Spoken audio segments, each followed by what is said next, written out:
Жигиттер могу жерде бойдоктор да барсыздар. Келиңиздер суранам. Бойдоктор, өзүңө аял тандабай, келечекте төрөлө турган балдарыңарга эне тандагыла. Таштандыда өскөн гүлгө суктанбагыла деген. Жаман чөйрөдө өсүп калган 1000 сулуу болсо да суктанбагыла. Кыздын адебине, тарбиясына, адеп аклагына, кайсы чөйрөдө кимден тарбия алган, ата эне тегине карагыла. Кыргызда шундай сөз бар. Тегиңди сактайм десең, уулуңду тарбияла, улутту сактайм десең, кызыңды тарбияла деген кеп бар. Ошондон келиңиздер.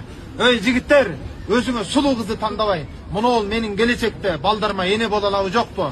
Ата энеме, урбагыма, тууганыма баш көтөрүп жүрө турган бир үй бүлө боло аламбы жокпу деген үмүт менен ойлонгула.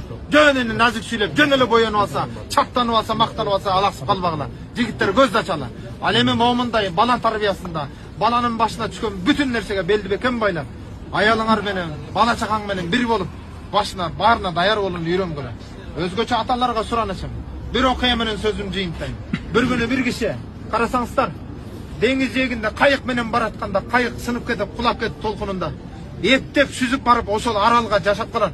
Аралдын жээгине сүрүп койгон отундар менен алачык жасап алып, алачыкта жашап, аралдагы чөп жар менен эптеп жамбагып, bir күн аралдын токойунан чыгып келсе, жээктеги жанагы алачыгы өрттөнүп кеткен. Ошондо ыйлап Кудайга карызанып, "О Кудай, бул эмне кылганың?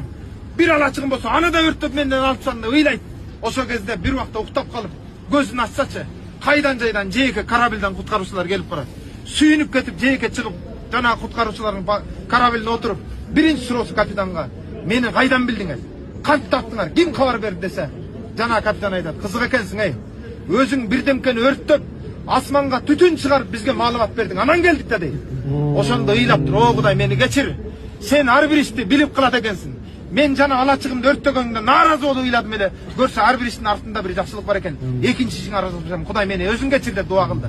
Аңсыңарындай, мынау аталардын дагы бүгүн күнгө келип калышына бир Рамазандын урматы, эки балам үчүн деп эмне жерлерге кай кыйынчылыктарды көрбөдү.